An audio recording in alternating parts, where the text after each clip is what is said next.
The next topic that I'm going to discuss is the maturational and age changes. इसमें हमने discuss करना है regarding the skeletal, and the second we will discuss about the soft tissue, and in the end we will discuss about the dental changes. ठीक है, तो क्या क्या as की वजह से इन चीजों पे फिर क्या इफेक्ट आता है. So basically it was assumed कि आपका जो स्केलेटल ग्रोथ है वो अंटिल 20 अर्ली 20s के तक, ठीक है, 20s तक आते आते जो है फेशियल ग्रोथ जो होती है सैलन की वो कंप्लीट हो चुकी होती है, उसके बाद वो ग्रो नहीं करेगा.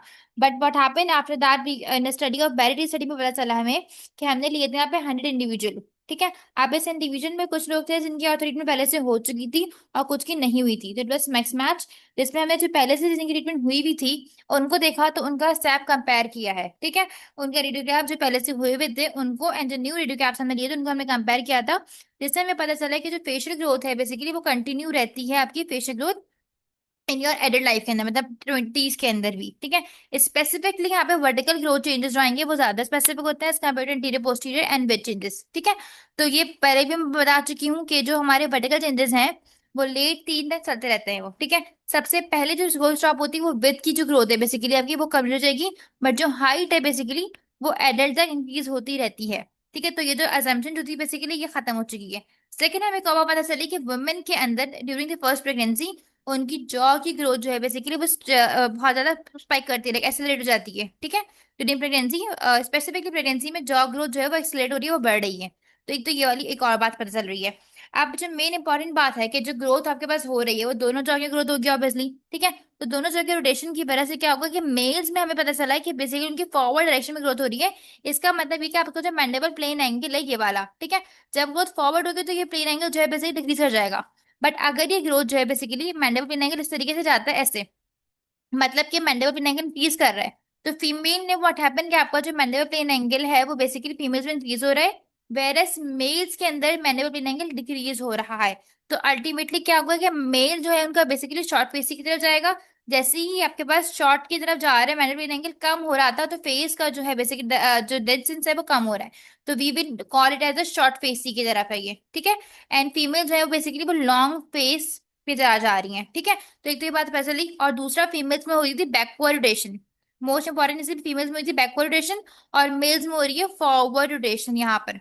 तो डिफरेंसेस यहाँ पे पता चल रहे हैं. ठीक है, इसकी वजह से क्या होगा आपके पास अक्लूजल रिलेशनशिप भी जो है बेसिकली वो भी चेंजेस आएंगे उसके अंदर भी. ठीक है, अब मोस्ट इंपॉर्टेंट जो बस इम्पैक्ट पड़ता है ऑर्थो की वजह से, जो ऑर्थो जिनकी ट्रीटमेंट हुई हुई थी ऑर्थोडोंटिक ना, उसमें क्या इफेक्ट आएगा. तो बेसिकली कुछ लोगों की जिसमें ऑर्थो ट्रीटमेंट हुई हुई थी उनकी जो ग्रोथ है ज्यादातर वो चेंजेस आएंगे, एंड उनकी दोबारा से जो अक्लूजन मार्जिन थी वो दोबारा से एडल्ट में भी आ नजर आ रही थी. ठीक है, तो बेसिकली क्या हुआ कि आपके पास जो ऑर्थो ट्रीटमेंट थी वो उनका जो उनका अक्लूजन रिलेशनशिप है वो वर्सनिंग की तरफ जा रहा है, लाइक वो और ज्यादा खराब हो रहा है. और अल्टीमेटली उनकी ट्रीटमेंट हुई भी थी फिर भी. ठीक है, तो ये ड्रॉबैक है. ठीक है, सेकंड हमें पता चला कि सॉफ्ट टिश्यू के अंदर क्या करने जा रहे थे, तो सॉफ्ट टिश्यू की वजह से ज्यादा एज कम्पेयर टू स्केलेटन की वजह से, तो सॉफ्ट टिश्यू जो है बेसिकली वो ज्यादा इफेक्ट होगा उसके ऊपर.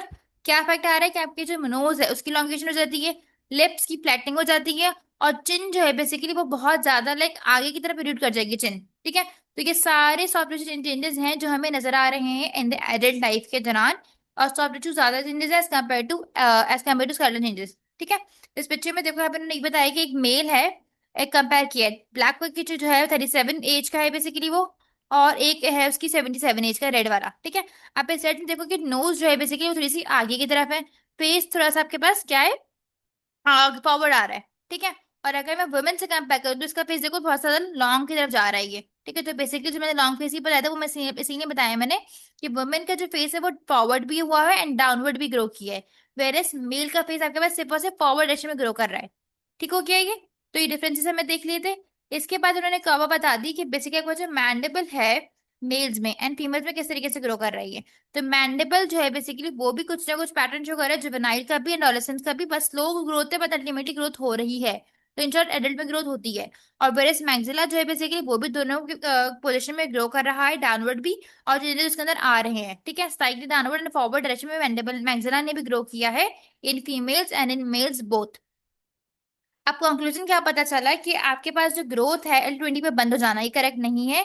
कुछ ना कुछ ग्रोथ बेसिकली क्राइम लेवल पे होती रहती है, लाइक कम ग्रोथ है बेसिक लेवल पे बट ग्रोथ होगी. ठीक है, एंड अल्टीमेटली तीनों ब्रेन्स में हो रही है, मतलब कि anterior posterior with and vertical भी. ठीक है, तो विथ की ग्रोथ एज ए टोली बिफोर सबसे पहले खत्म हो जाती है, एंड देन आपके एंटीरियर पोस्टीरियर होगी, और अल्टीमेटली वर्टिकल ग्रोथ जो है बेसिकली वो एरर की तरह चलती रहती है, एंड देन वो बाद में जाके एंड हो जाएगी वो।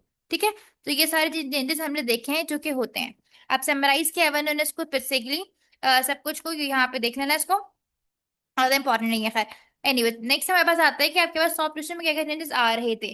तो सॉफ्ट टिश्यू में बेसिकली आपके पास एजिंग की वजह से बहुत ज्यादा चेंजेस आएंगे, as I told you before, as compared to hard tissue. ठीक है, अब मैंने कहा कि लिप चेंजेस हो रहे हैं बेसिकली, तो यहाँ पे मोस्ट इंपॉर्टेंट चेंजेस आता है सिग्निफिकेंट ऑर्थो के अंदर, दैट इज लिप्स का इंपॉर्टेंट है। ठीक है, अब लिप्स में क्या होता है कि सॉफ्ट टिश्यू की वजह से क्या होगा, सैगिंग होती है। लाइक सॉफ्ट टिश्यू पूरा एजिंग की वजह से नीचे की तरफ आएगा, और जब ये सॉफ्ट टिश्यू नीचे की तरफ आएगा तो आपको जो अपर इंसाइजर है उसका डिस्प्ले कम हो जाएगा, डिस्प्ले नजर नहीं आएगा ज्यादा। लोअर साइज का डिस्प्ले जो है बेसिकली वो बढ़ जाएगा। ठीक है, लोअर साइज ज्यादा नजर आएंगे क्योंकि चिन और सब कुछ डाउनवर्ड मूव कर रहे हैं, लिप पूरे नीचे की तरफ जा रहे हैं, और जो अपर साइज है वो ज्यादा नजर नहीं आ रहे होंगे। ठीक है, तो लिप विद एजिंग के सारी लिप थिन हो जाते हैं बेसिकली, और आपका जो वर्मियन डिस्प्ले वो भी कम हो जाता है। तो नॉर्मली अगर बस लेंथ जो है बेसिकली लिप की वो इंक्रीज होगी, लाइक लिप्स की देखो इस पिक्चर के अंदर, यहाँ पर इसकी एजिंग की वजह से क्या हो रहा है कि पहले जो लिप्स है बेसिकली वो बहुत थिक एंड बिल्कुल प्रॉपर है, बट यहाँ पर इनकी लेंथ इंक्रीज हो रही है, इनकी थिनिंग हो रही है लिप्स की बेसिकली। तो दिस इज इंपॉर्टेंट कि आपका एडिशन ये बस पहले 3.2 था, 1.4 मिलीमीटर जो है एडिशन लेंथिंग और थिनिंग हुई है इन द लेट एडल्टहुड के दौरान। ठीक है, दिस इज इंपॉर्टेंट साइन है बेसिकली एजिंग के। सेकेंड हमारे पास एक और चीज आती है कि आपके पास इंसाइजर्स हैं बेसिकली, वो बहुत ज्यादा अब नजर नहीं आते। ठीक है, पहले क्या होता है चाइल्डहुड के दौरान आपका अपर इंसाइजर जो है बहुत ज्यादा यूथफुल स्माइल है और एस्थेटिक नजर आ रहा होता है ये। तो ऑर्थो में हम क्या करते हैं, हम नॉर्मली अपर इंसाइजर को ज्यादा विजिबल करेंगे, हम लिप्स को बेसिकली थोड़ा सा ऊपर ही रखेंगे, सो दैट जब आपके पास लेट एडल्टहुड आएगी तो ऑलरेडी लिप जो है बेसिकली वो डाउनवर्ड आ जाएगा ऑटोमेटिकली। तो व्हाट वी डू इज कि हम आइडियल पोजिशन पे नहीं रखेंगे, हम थोड़ा सा एक्सपोज रखेंगे अपर इंसाइजर को। ठीक है, ताकि अपन इतना ज्यादा एक्सपोज होगा और ट्रीटमेंट के at the end of treatment आपने एक्सपोज रखना है उसको, सो अल्टीमेटली वो एडल्ट के दौरान आके आके वो नॉर्मल हो जाएगा। ठीक है, दिस इज इंपॉर्टेंट। इसके बाद उन्होंने एक और इंपॉर्टेंट बात बता दी कि इस पिक्चर में भी देखो लिप की हाइट जो है बेसिकली वो इंक्रीज हो रही है। ठीक है, हाइट इंक्रीज होना मतलब कि जो डाउनवर्ड आ रहा है बेसिकली ये, दैट इज इंपॉर्टेंट। एंड आपका जो जिंजाइवा टीथ होते पहले ज्यादा नजर आ रहे थे, बाद में वो कम हो जाएंगे। ठीक है, इस पिक्चर में बहुत ज्यादा टीथ नजर आ रहे हैं, बाद में और कम, एंड देन अल्टीमेटली सिर्फ और सिर्फ नॉर्मल स्माइल पे है ये टीथ के जो बेसिकली विजिबिलिटी है या एक्सपोजर जो है बस टीथ का वो नॉर्मल हो गया है। ठीक है, बट इसमें ज्यादा था। ठीक है, तो ये सारे चेंजेस है जो कि इंपॉर्टेंट है। इसके बाद हमने बात करनी regarding the alignment and occlusion में क्या चेंजेस आते हैं। तो इस टॉपिक के अंदर thank you so much for joining.